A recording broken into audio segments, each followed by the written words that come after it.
So this meeting is being recorded. All right. Oops. I'm bloopering that one out. All right. I dropped the water bottle. All right. Good evening, everyone. This is Kari here with the second installment of the Shooting the Shit interviews. This is the second one. Last time we interviewed Gary King from Detroit, Michigan, in New York. And now we're interviewing Jamal, or should I say SJ, from Youngstown, Ohio, and I'm Yep. sure he's going to tell you all about where he's at now. Yeah. I mean, I'm out here in Shenzhen, China right now, so it's looking pretty good as far as like COVID and everything. So I mean, we're pretty much thriving out here. So it's been good. Yeah, man. I kind of went right into the China bit. I initially just wanted to kind of like hold on that because like people get lit over that, but I came right into it. So China. yeah, man, for real. And you know, the good thing about you being in China, it's so hard to ever interview anybody because the time difference. And me and you were only Yeah, 1 hour apart. exactly. It makes things a lot easier for sure. Who you telling? I mean, we're not like time traveling. Like everybody, they be like, "Bro, you're already on. We're already in Sunday," you know? Right, exactly. Yeah, man. But but yeah, man. So like, I've read up on your history, and I'm just wondering, like, I like to start things from the beginning to now. Mhm. So I was reading up on things, and you didn't even start as a MC. You started off with your man DJ Key, right? Your best Yeah, friend. actually, my oldest brother. Yeah, Oh, okay. yeah, And DJ Keys. DJ Key, right? Yeah. So what got you like were y'all just homies like outside of music first? Like just like it was in '98, so was y'all just like watching Dragon Ball Z at the crib and then y'all like put on beats, or was it strictly on the music tip? How did y'all start? Well, I mean, the timeline for that pretty much goes like, I mean, he's my actual brother, so Ah, um, so he graduated a long time before I did. You know what I mean? Like he graduated in '98. I graduated in 2010. So you can tell like the gap between the two of us. But like we started, it was 2007, and it was in my mom's living room. So it was me, him, and our other boy, and we was just like, let's make a production team. Like I feel like we got the musicality to do it, so let's try it out. And so like we made like 2 beats that day on the Korg Triton LE, and then I started writing right into the beats that we was making. So that's pretty much how like 1093 and all that stuff got started. okay. I see it. Yeah, you threw me off because I'm looking at your pictures like, man, this guy does not look 40 years old, bro. I'm Yeah, like, I'm like, we do age very well, but true, it's true. 98, the last Yeah. graduating class. Yeah. Mhm. But we came out of high school the same year, me and you, 2010. Exactly. So yeah, nah, I'm definitely under 30, at least Okay. the next few months. Yeah, so you know, so you've been in the game for a while. Do you consider that like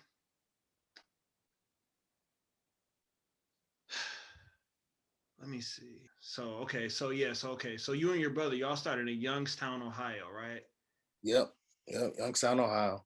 Okay, and then you started off making beats for people, and then you went to the MCN. Yep. How did your experience in Youngstown? What kind of influenced you to kind of think globally minded? Not even thinking about the music yet. What made you get the interest to maybe think one day, hey, I can go to China, or was it just like serendipitous, unexpected?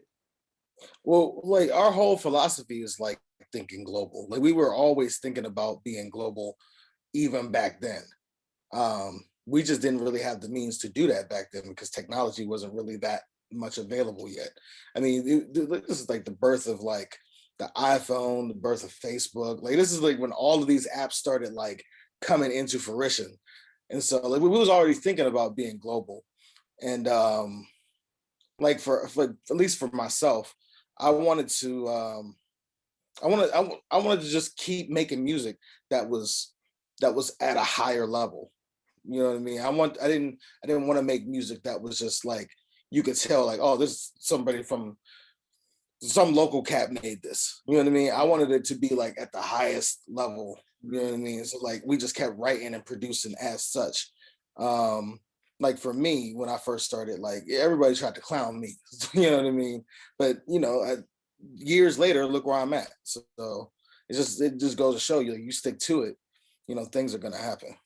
Ah, you know, what you just said was everybody tried to clown you, but if you stick to it, Mm, things are going to happen.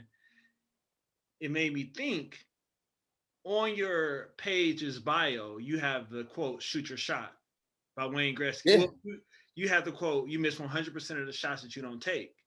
yeah, So people are clowning you maybe just because you're not making the shots at first, or maybe because your jumper looks bad, but you're still shooting that thing. And then the more and more that you right. practice, now you have toured with Chevy Woods of Taylor Gang. Hmm. You've done over 200 shows. So Uh, what do you think that speaks to about? Have you ever heard the term quantity over quality or quality over quantity?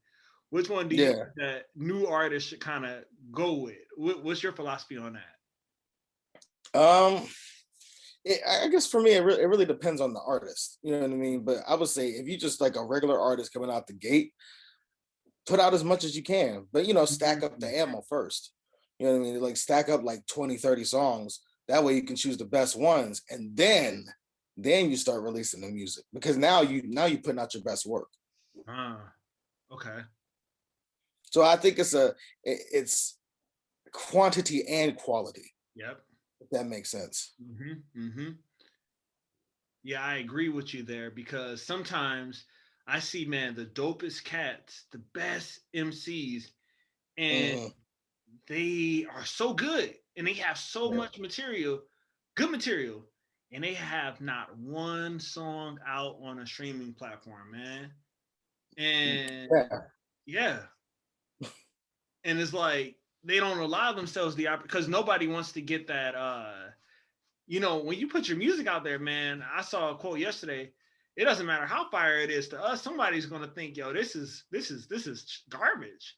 Yeah. Someone's gonna love it, but that's why you have to just do it for. If you like it, it's going to be you're gonna feel that. You know what I'm saying? Right, right. And I think people also feel the passion behind what you're doing too. So I think it's just more than just I think it's more than that. I think it's people got to see the passion behind you. Like if they don't see that you really passionate about the music, I don't think they're really gonna rock with you like that. But I Mm, think if they see that passion, I think they'll be more tolerant. You know what I mean? Because they'll be like, okay, well, he's really passionate about it. He'll get better over time. no, ooh, facts, bro. Because I know when I first came out just 2 years ago, man. Um, Mm, it was unbearable. I didn't know how to like mix or master. So like yeah. in order to like I didn't know how to mix at all. I'm still learning this, but in order to Mm. like add like vocal effects, I would make like vocal effects like my mouth would be like my vocal effect. And Ah, okay. it was dumb trash, but people could see that he's shooting a shot. So let's people like to see your journey. As I'm sure that people are like, how do people from Youngstown, how are they receiving one of their own being in China? Sometimes people are like, yo, we made it, we're on. And sometimes people are like, yo, this fool out here doing what I wanted to do, but I was too afraid to do it. How are people kind of receiving that from you? How have you noticed that? Mm. You spoke a lot of layers in that statement and question. Oh, I hope it ain't. But I'll start off by saying, yeah, because like I worked so hard in my city. There's a lot of people that still rock with me. You know what I mean? A lot of people that I just released. I just released a single, and Renaissance you man. know, yeah, Renaissance Man, and it's interesting because like I would say like there's core audiences in different sectors. So I would say like the most Youngstown fans are on Facebook. You know Mm, what I mean? So I would say, okay, so I put it out, and like, I mean, it got a really positive reception. So I think people still appreciate what you do, even when you're not there. You know what I mean? mm. But you also mentioned uh, the crabs in a bucket mentality, which was unexpected. But I think with any like local, I think with any kind of local thing, it, it's hard to support somebody when they know you live right down the street. Bro. You know what I'm saying? Like it's hard to it's hard like for me it's not like that, but I know for a lot of other people it is. They're like, oh, this dude think he all that, you know, he live in such and such right there. I know exactly where that dude lived. Yeah. But it's not like it's kind of interesting because like when you leave, then that perception is almost like, wow, that dude actually made it out. Yeah. You know what I mean? I think I don't think I've received a lot of negativity like with my career. Uh, you know, there's like an equilibrium point. Like Yep. I was saying, once I reached that point, I think I was okay. You know, as far as like positivity and stuff. But yeah, yeah, that was very interesting that you had mentioned that because I feel like there are a lot of rappers that probably feel that way. Yeah. Yeah. And it can either be your driving force, the support, or it can be your downfall. I've watched interviews with Little Yachty where he's talking about he was trying to bring up his friends and people so much. He was trying to get them into investment deals and get them working on their in his marketing team and all this stuff. He was just giving them opportunities, and nothing was happening. And it was just like slowing him down. And he had to eventually say, He had to cut them off. "Yeah, man, Yeah, yeah. I mean, yeah, like I mean, that's a real thing. Whether you're at like a regional level, national level, I feel like everybody's going to go through that same thing. Um, there was an interesting interview with Snoop Dogg and ASAP Rocky. This was a few years ago, and Snoop Dogg was talking about the gap. You know what I mean? How you always want to help your homies and stuff, but eventually there's a gap that has to be closed. But if they're not catching up to you, it's you got to cut them loose mm, because like you can. How Snoop say it? He said, I can give you everything. Like I can give you the clothes off my back. I can give you, my beats. I can give you, touring. I can give you everything. But I like at the end of the day, I can't make you a star. Like you have to be able to do that. yeah." And I think that is the I don't want to use the term killer instinct, but I just want to say that this is the thing that you have to. It's a sacrifice because Hmm. you it has to you maybe have had to feel some type of like, I'm thinking maybe one time since you've been over in China, you have to be thinking, what the hell, man? I'm literally over here touring in China. Yeah, This is yeah, this is like high risk, high reward. yeah. Because you got to get out your comfort zone, and it's been a blessing, being able to tour in mainland China, Hong Kong, Philippines, Japan. That's crazy. Like it's just been so dope.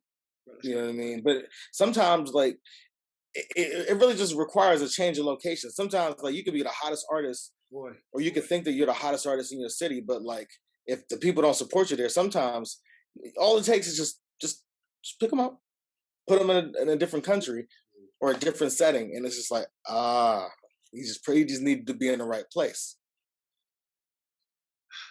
Upcoming artists, upcoming producers, upcoming writers, y'all really need to listen to that.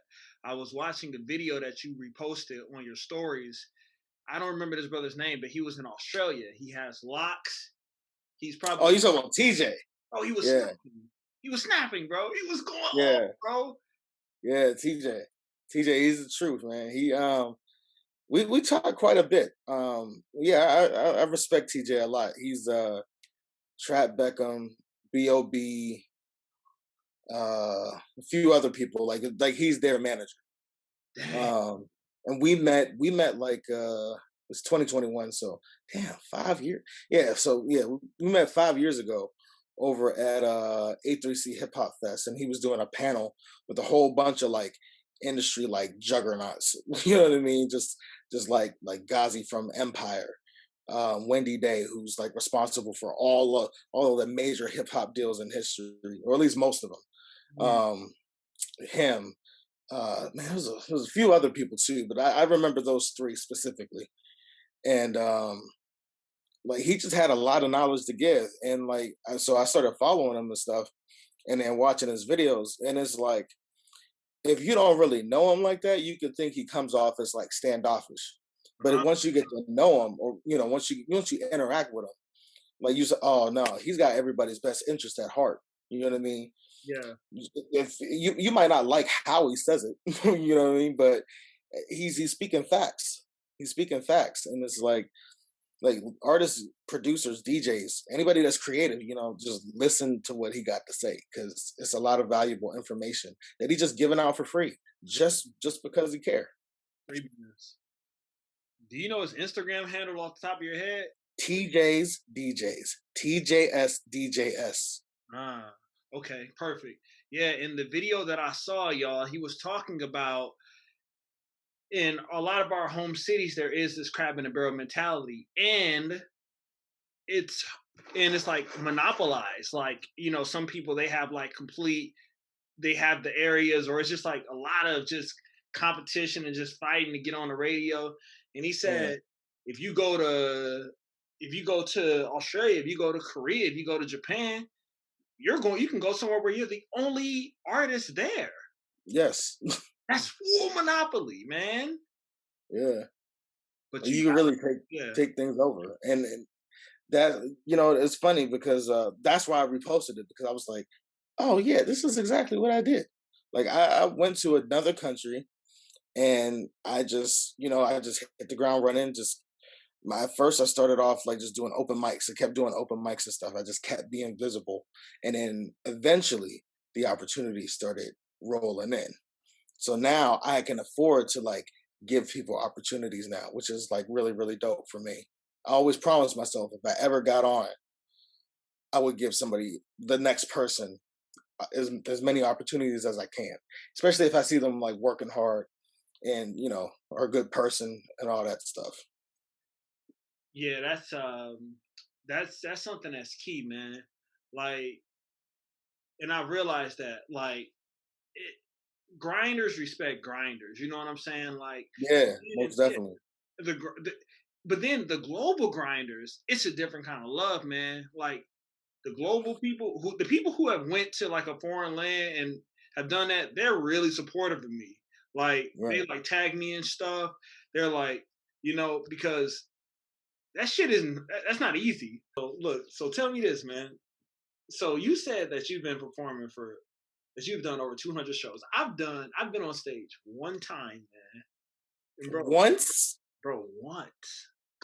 I've been on stage one time. Yeah. About a month ago, my this dope hip hop crew out here. They're Japanese and American, and Okay. they're called Level Core. Level cool. Levelcore. They're very dope, great MCs. Old school Japanese sound, old school hip hop sound, but they sound modern, chill hip hop, all of that. They were Okay. performing at a That's show. cool. Yeah, they were performing at a show. The Put on a beat, and I was like, "Oh man, Kari's here." I was like, "Kari, get on stage." I'm sober as all outdoors. I got the noodle legs walking up there, man. I freestyle, Yeah. bro. I freestyled over 1,000 times, but getting on Yeah. stage is different, man. It's definitely if you're not used to it, it could definitely be like real crazy. When do you get used to it? Okay, like I would say it's probably on the website. It's a little bit dated. It's probably like much higher than that now. But I would say you get used to it when it becomes second nature to you. You know Uh, what I mean? I think that's when you get used to it. Because like for me, like when I before I just did music full time and moved to China and everything, I did financial planning. And so one thing that one of the advisors had taught me was just like never get too excited about anything. You know what I mean? Just maintain your level of composure. And that kind of stuck with me. Even though I had done like plenty of shows beforehand, that statement like really stuck with me. So like a lot of times, like even though I perform like really huge shows, you know what I mean, like 20,000 people, you know what I mean, like it doesn't sink in until like way after the fact. I'm like, wow, I just performed in front of like 20,000 people. That's freaking crazy. You know what I mean? It was just it's just training yourself to just act like it's another day at the office. But that's not to say like don't celebrate, but it's just just keep your composure, maintain your composure when it comes to like performing. Okay, that's key. You That's a gotta get out more. Say it again, You gotta get out and perform more, man. bro. Yeah, it's shooting the shot. It's the because I don't feel fear when I freestyle. I don't feel fear when I make songs now. I don't even feel fear to pitch my music to people. But bro, when I got on that stage, I couldn't even move anymore, man. Even walking around felt like it was like weights on my feet. But everybody said I Mm. looked like calm and whatever. You was probably inside. You was just like, what is going on with life? Yeah, I got to get on stage more, man. So when you were talking about that, bro, when you were talking about just being like even killed and just like never too excited, never too low, always Yeah, equilibrium. yeah. You sounded like two things. You sounded like an econ major because I love economics. You sounded like an econ major, and secondarily, bro, you sounded like a martial artist. That's funny that you say that. Because I was a finance major and I am a martial artist. Ah, okay. Can you tell us a little bit about your martial arts background? So my martial arts background started when I was 4, and it's an embarrassing story, but it's all good. We gonna tell it now. So basically, I was taking like karate class or something, and according to my mom, the teacher said that all I wanted to do was just be a Ninja Turtle. And I was like, when I heard that, I kind of took that to heart. I was like, but I did. Like, why are you stealing my dreams from me? Right. so, um, so fast forward like a couple years later, I tried karate again when I was like in the 6th grade. Didn't get my white belt. So I was like, all right, screw this.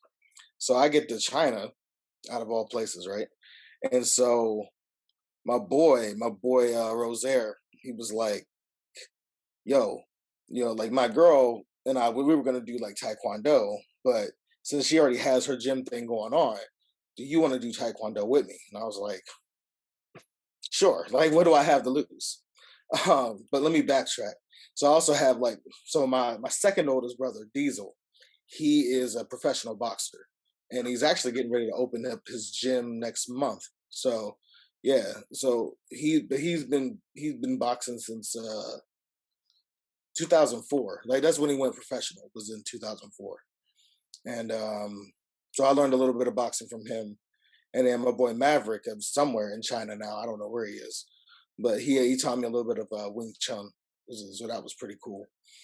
And yeah, so fast forward, so we go to this Taekwondo academy, and yeah, I've been doing Taekwondo now for I would say about a year and a half. I'm already at my blue green belt. There we go, blue green belt. Okay. Yeah. Mm. So what has that taught you about? Does that connect with music to you? Does that connect with life? We see when I started jujitsu, I started getting a lot more girls because Mm. I realized that you have to in jujitsu you have to always be ready for the unexpected. You always have to be ready for the next move. Mm. They call it the human chess. Yeah. And if you're walking into a place and if a girl has 5 of her homegirls there, they're going to throw you a lot of obstacles. And it's just like jujitsu. And so instead of like freaking out, once they see that, they're going to just eat you like a shark, spit you Mm. out. But jujitsu kind of calmed me down it really benefited me in a lot of other ways. So would you say that Taekwondo affected you in life like that, or what? I would say it definitely helped me make peace with a lot of stuff like in my life prior to. You know what I mean? Like, cause I was angry, and still I do have spouts of like uh I still have triggers that I have to work on. But I would say overall it has definitely helped me calm my spirit for sure.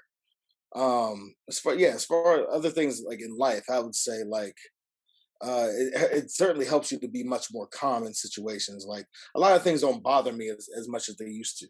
You know what I mean? So like the girl thing, for example, let's just say you go out, you talk to a girl, blah blah blah, and she's not interested. You know what I mean? Or actually, no, this is a. Let me give you an example from the other night. Actually, it's a couple nights ago. There was a girl she was just talking mad stuff about African American men, and she's from the continent of Africa, and she was just talking like mad stuff about us, and it was I was so surprised. I was like, why do you got this animosity towards us? Like I don't understand. And so I'm just listening, and like just the insults are just rolling off. It's just like this is not even really affecting me as much as it would the next person. You know Mm, what I mean? Like I'm not gonna get into like to the details, and like, because I'm sure this person might see this interview. yeah. You know, sometimes you gotta think about things, and maybe there's something that you can learn from that perspective. You know what I mean? Is it Mm, racist? Probably, but there's something that you can certainly learn from it. So why be mad about it? Why right. let it get you in an uproar? Yeah. I agree. My one of my jujitsu brothers, his taekwondo teacher, he's Korean, man, straight from Korea. Mm, He couldn't speak that much English, but one thing that he would tell him, my boy, he would always get upset when he first started off, and he'd be mad at him, like, why, just mad. And then he would the sensei, the teacher, would always tell him, he'd roast him. Koreans are mm, mad honest. They're not like they're just honest. He would tell him, he'd point at him, he'd be like, yo, you so weak right now. He'd be like, you weak right now. He was like, I mm, make you mad. You can't control your emotions. You weak. mm, And I was like, dang. He was like, you lose. He was like, we fight, you lose. He was mm. like, you weak. You can't control your emotions. And yeah, That's a real lesson right there. without even a punch thrown, without even a kick thrown. Yep. And Yeah. it's interesting that you say that because I wouldn't say I was like that with my because we have four instructors, all black belts. So we got the four instructors that are black belts, and then we have the I guess he's the grandmaster, or the grandmaster of our academy, and he's Korean. And so I remember when I first started, and I might as well shout him out. Shout out to Master Chai because he was he was always pushing me, pushing, and I didn't understand why at the time. And I was just like, why are you always pushing me? Like, what about those people over here? What about these people? But then I realized something. I was like, he must see something in me that I don't see in myself. Yeah. And so once I learned that, I was like, you know what? Let me ease up off him a little bit, and Yeah. let me actually like learn something and be a little more cooperative. You know what I mean? And it was exactly that. It was exactly that. He was like, "No, I'm pushing you because I believe in you." And I was like, Ooh, that's "That's hard. wild." That's hard. That's next level to get that type of honor from someone of that magnitude in Yeah, Taekwondo. That means they really yeah, see something in you. yeah. And so, but I really love my academy, man, because they are very down to earth. They're not like, oh, I'm high and mighty. They're just like real down to earth, always willing to help, always nice, just joking around and stuff. And but there's a lot of lessons to be learned. Mm, I agree. Let me ask a question for the listeners that I'm sure they want to know. Hmm. What's the worst place to be kicked at? My The guess. worst place to be kicked at, besides the obvious areas. These nuts. Um, the top side right here, like where the ribs are. Mm-hmm. That is a not a fun place to get kicked at. That place, your knees, you know what I mean, your shins, the forearms. These are not fun places to get kicked at. Wait, you said your forearms isn't a good place to be kicked at. No, I said it's not a fun place to be kicked at. You can block it easily, but that doesn't mean it's not going to hurt afterwards, Wait, checking those kicks hurt. huh? Checking those kicks, we call them that in martial arts. Checking it, blocking those kicks with your forearm. That hurts. Everything hurts. Oh man, they make it look so easy on the fights, man. In UFC, I didn't think those hurt. Yeah, no, they hurt. They hurt because Dang, you're blocking, you're getting it out of the way. So, yeah, yikes! I thought that I just see the martial artists do them on UFC, and I'm like, they're just checking these kicks, and I'm thinking they don't hurt, but you get used to them after a while, yeah, but that doesn't mean that they don't hurt any less. They still sore. oh, So, bro, I gotta ask you, man. So what made you go to China? I didn't even ask you that. What made you go to China, bro? Out of all the places uh, you went to, anywhere in America, what made you go to China? That's lit. I had some friends from China that I met like 8 years ago, and we just got on. We got on so well. I was like, you know what? Let me visit China. I'm gonna visit China one day. And then it really came into a head after I was working with this Chinese girl. She was a videographer just back in the States. So I was working with her, and it really kind of, I was like, you know what? Let me let me just try it out. Let me do something. So I went on LinkedIn, applied for a job, All right. got the job immediately, All right. and just started that process. But I think for me though, I think another reason was like I probably needed to leave. You know what I mean? Because like shit was going down, and I was like, you know what? Let me leave. And before I make like a really bad decision, let me leave and get myself together. Ah, So it was a few reasons, but I would say like all of these reasons were uh just the driving force to be going to China. yeah, I see. A lot of cats, myself included, man. When I moved out of the states, we obviously feel different stress living out here in Asia, but Mm, me, it went down like a whole half a level.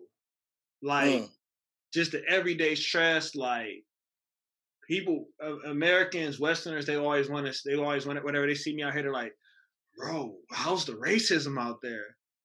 I'm like, "Yo, you're one to talk. You live in America, man. right. You don't. I'm not dealing with it even close to what you thinking it is. Like, if I could take it in America every morning, bro, when I had to go outside and like I felt that jump, I don't feel it like that out here, man. Like, Yeah. It definitely makes you a lot more comfortable.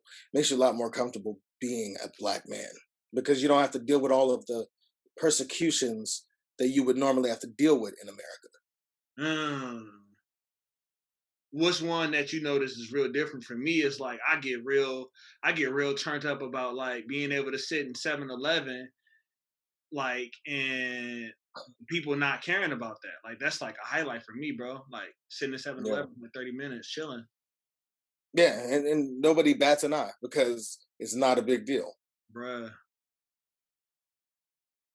So what would be one thing that you kind of realize is like different out there? And what's the food hitting like? What do you think about the food out there?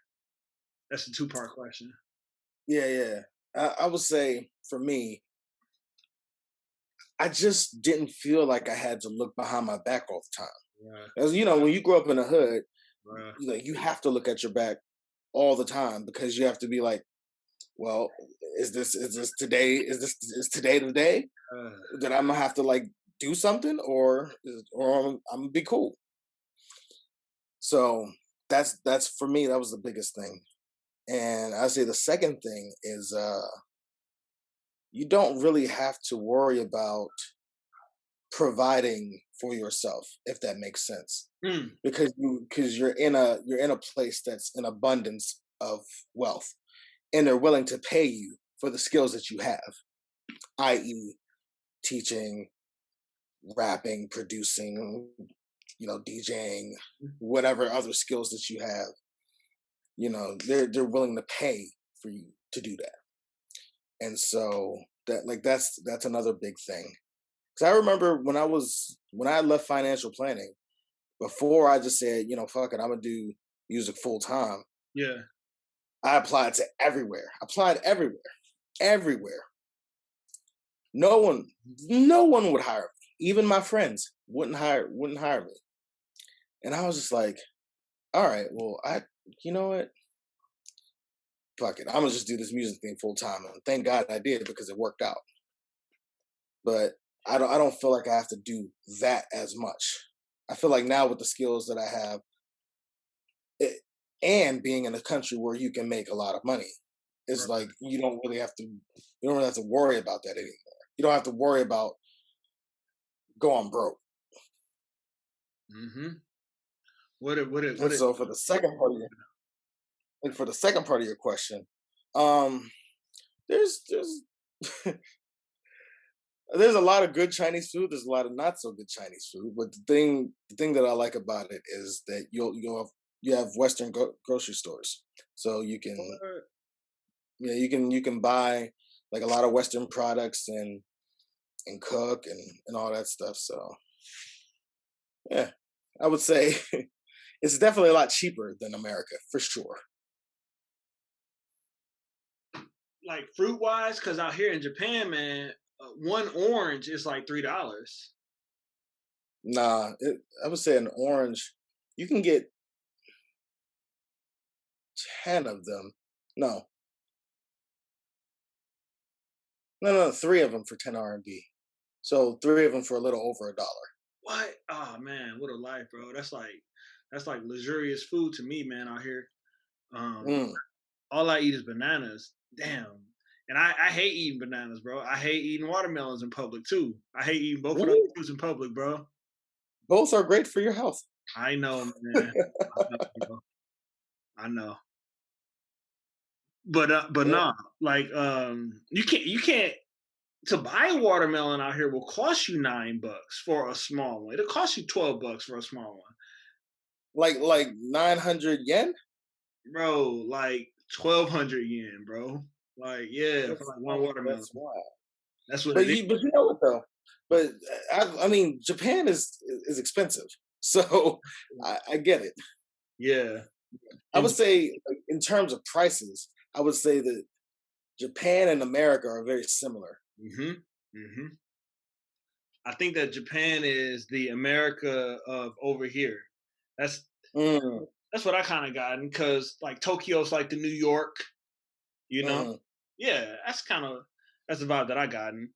So we're gonna wrap up soon, man. I got a couple of more questions for you just in relation to music. Okay. So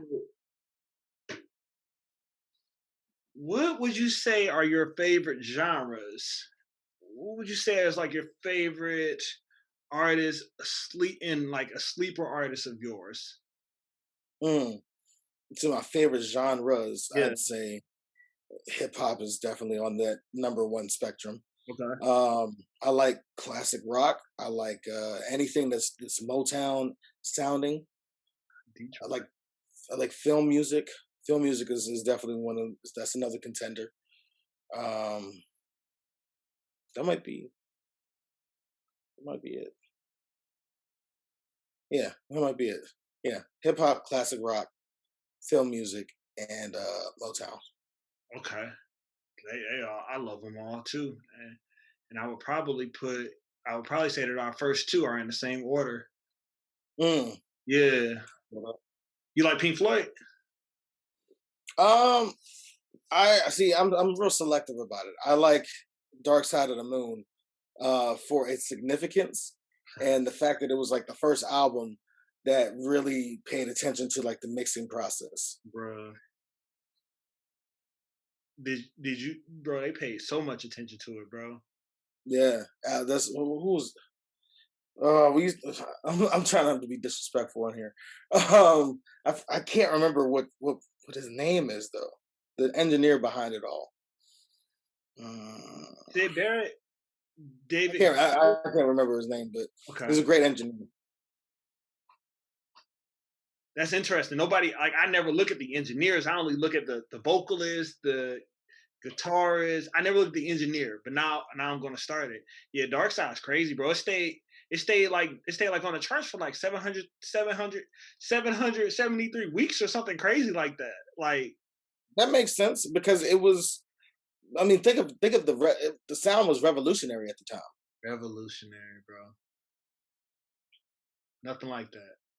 Yeah, yeah, definitely. Nothing like that. Yeah, I gotta can't. His name's Alan something. Alan. Yeah. I got it. Alan Parsons. That's the name. Yeah, He Alan made Parsons. he made bro, I didn't even know Alan Parsons made that, but I do love the song that he made. Uh I can read your mind. Looking at Ah, okay. you. Yeah, Like, yeah, it's hard, bro. That shit is yeah, hard. yeah. That's Yeah, Michael man. Jordan's walkout track. But I didn't know that was Michael Jordan's walkout track. I just heard it. I was like, damn, this sounds like Pink Floyd. And then they were like, oh yeah, bro, it is Pink Floyd's like guy. Yeah, This yeah. motherfucker Alan goes, Parsons was yeah. His sound was revolutionary back then. bruh. All of that little like do do do do do do do like that. Man, music is great. So who is your sleeper artist? You can call as yourself. Who is your sleeper artist? My sleeper artist. Yeah, So what you mean by sleeper artist is like someone who you wouldn't expect, or it's however you want it. Somebody who you think is dope that nobody's really hip to yet. Somebody that you see coming mm, along. You know, somebody that like for the second part of your question, um, there's there's a lot of good Chinese food. There's a lot of not so good Chinese food. But the thing that I like about it is that you have Western grocery stores, so you can you can buy like a lot of Western products and cook and all that stuff. So in terms of prices, I would say that Japan and America are very similar. hmm hmm I think that Japan is the America of over here. That's Mm, that's what I kind of gotten because like Tokyo's like the New York, you know. mhm.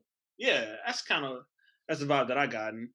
So we're gonna wrap up soon, man. I got a couple of more questions for you just in relation to music. Okay. So what would you say are your favorite genres? What would you say is like your favorite artist a sleeper artist of yours?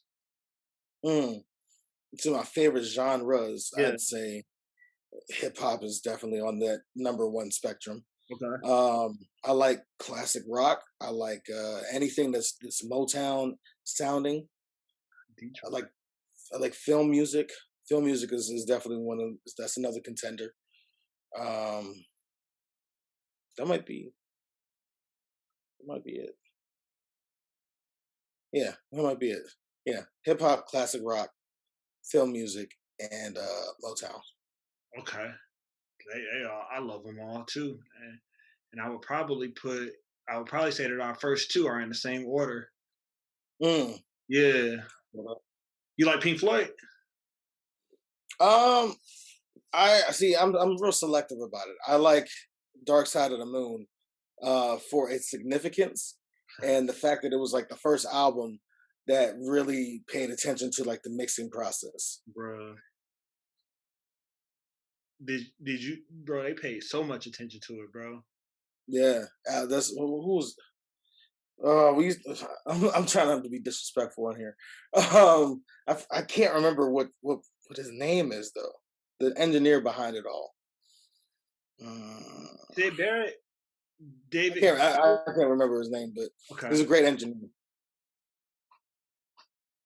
That's interesting. Nobody like I never look at the engineers. I only look at the vocalist, the guitarist. I never looked at the engineer, but now I'm gonna start it.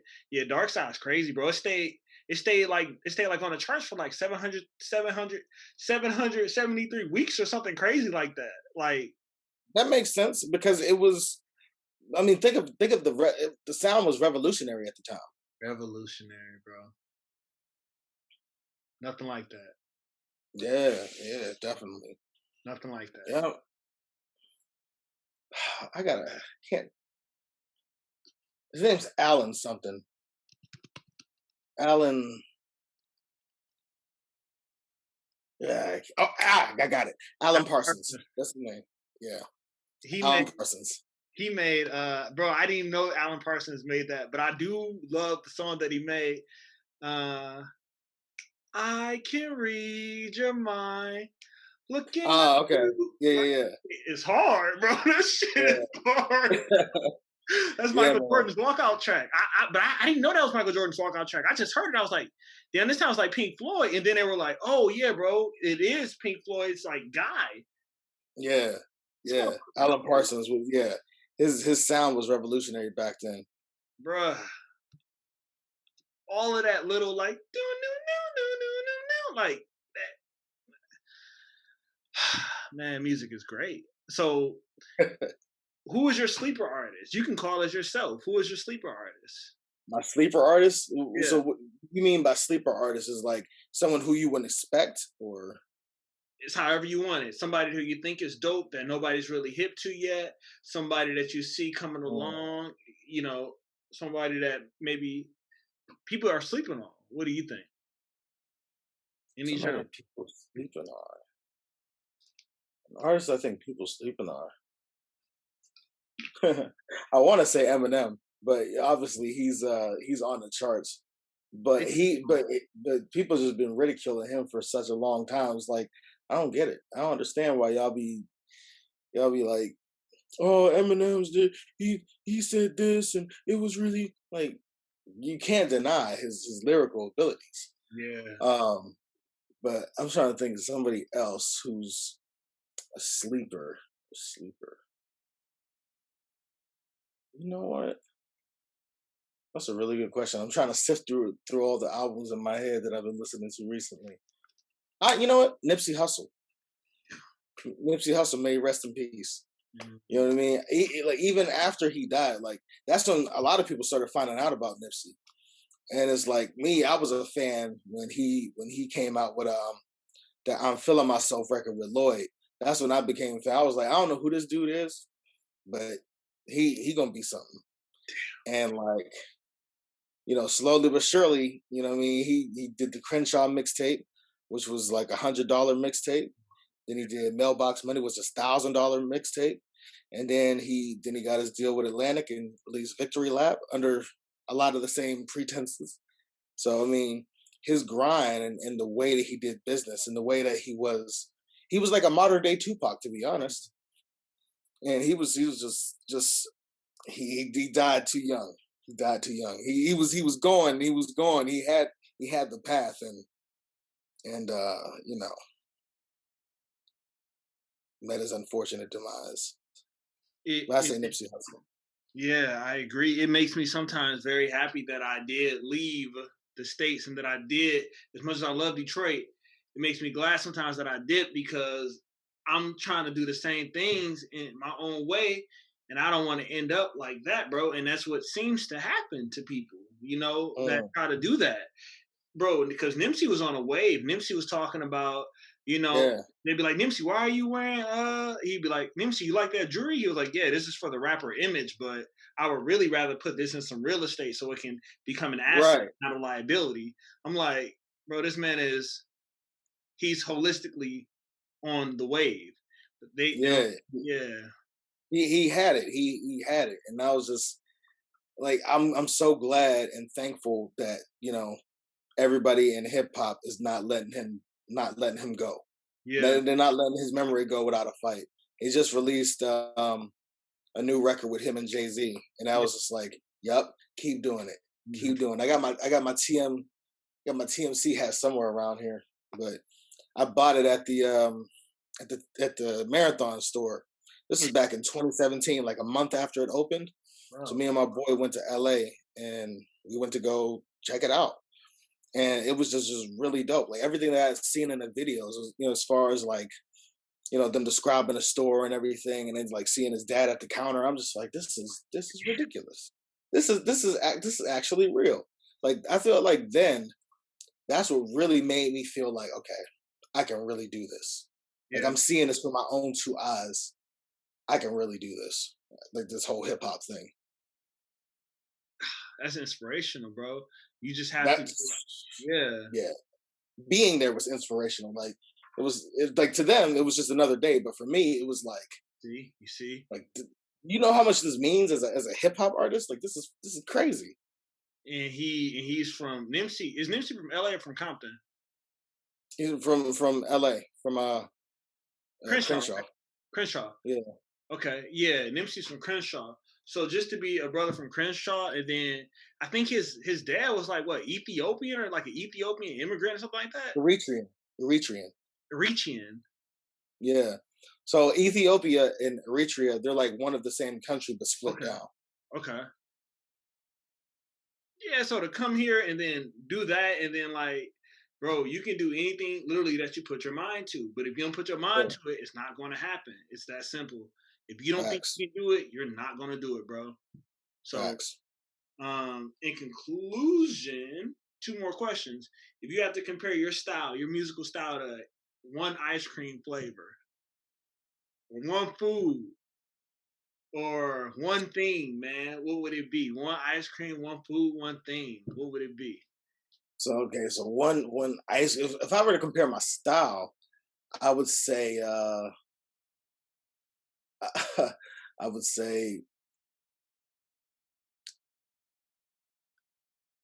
mm, what's a good one? Rocky Road. There we go. And I say that because Man, that's like it's a good ice cream, but there's a lot of bumps in the ice cream.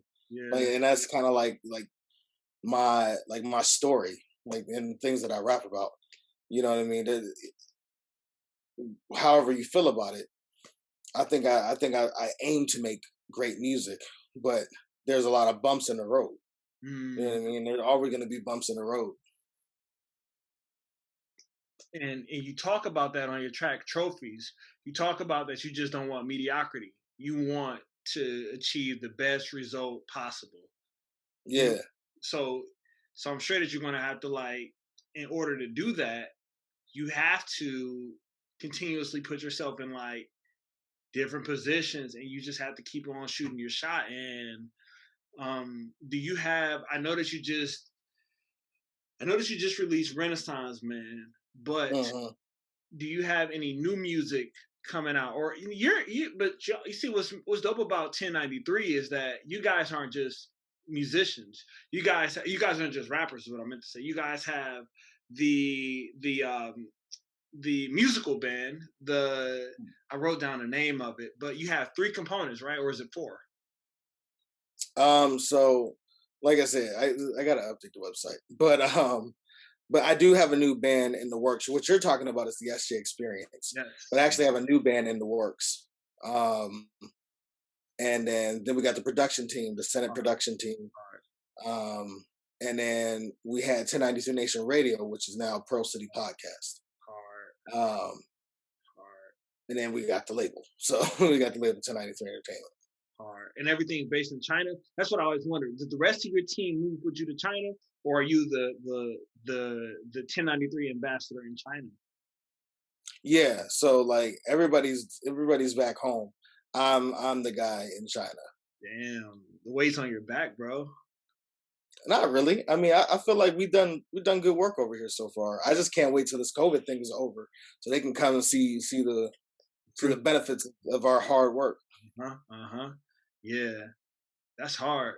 So I had a hell of a good time in this interview, man. I enjoyed I mean, I already thought that you were cool just from the posts that you were sharing, and I could just tell, man, you seem pretty cool to me. And in conclusion, what should we be looking out for you? What should we be looking out from? You know what I really want to say.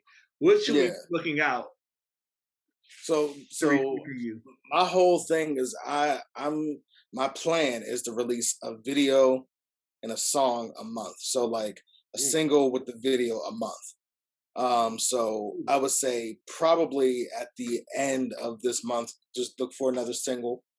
Um, and then the next month I'll have another single. And then I've also got projects ready to go in the summer as well. Ooh, that's inspirational, man. I gotta grind as soon as I get off the phone. That's Yeah, inspirational, man. It's that year. It's that year to do it. bro. It's that year. Everybody can feel the energy of it too. So, Mhm. so where can we find you online? You can find me at SJ1093 ENT. That's all socials. SJ 1093 1093 ENT. ENT. Okay, just wanted to make sure they knew it wasn't ENC. It's ENT Entertainment. Yeah. Okay, okay, and okay, perfect. Any new tracks? Where can they find that Renaissance Man at? Where can they find that Find Renaissance? that Renaissance Man on YouTube, Spotify, iTunes, Apple Music, uh, what TikTok. You probably find it on TikTok. Um, Title. Damn, you're on title. Yeah. Official, bro. Hmm. Okay. Bet. So okay. So it's time. It's time to conclude. I had a ball that interview, man, and I'm sure we're going to just see each other, man, as we just keep on rising, bro. I didn't know you was 2010, man, and I'm glad that, Yeah. bro. That's Yeah. hard. That's hard, bro. We grew up on the same Mac Yeah. Miller, Wiz Khalifa, all of that. Yeah. Yeah. I remember when Wiz Khalifa was just starting out. He performed in Youngstown like the day that I moved into my dorm, Damn. my freshman year. A college. Yeah. So that was like rolling papers era, right? Yeah. It was rolling papers there. Uh, Yep. that was a fun time to be alive, man. Yeah, because that's when Black and Yellow had came out, and Black and Yellow was like hot on the charts. Bro, Wiz was just a cat from Pittsburgh, bro. From like his Exactly. Prince of the City stuff. So anybody can do it, man. You just gotta shoot your shot, bro. That's where we both met at. My label is shoot your shot. Your slogan is shoot your shot. Obviously, people that are watching this, they need to know that they're looking at two young men who came from America uh, and who are doing things out here, man. You gotta shoot your shot. It's not going to shoot itself. And if you don't, Exactly. you can't be mad at your situation. Yeah. Yeah, For real. facts. All right, brother. I enjoyed that, man. If you need anything, I got you. I appreciate you taking out the time to do this.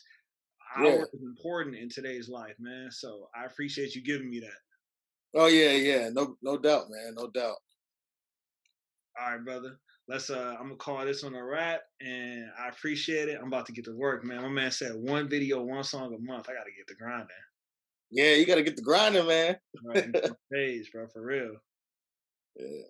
All right, brother. This one will be going live pretty soon. I mean, everybody look out for SJ, and thank you for your time, and look forward to the next one. Peace. Peace.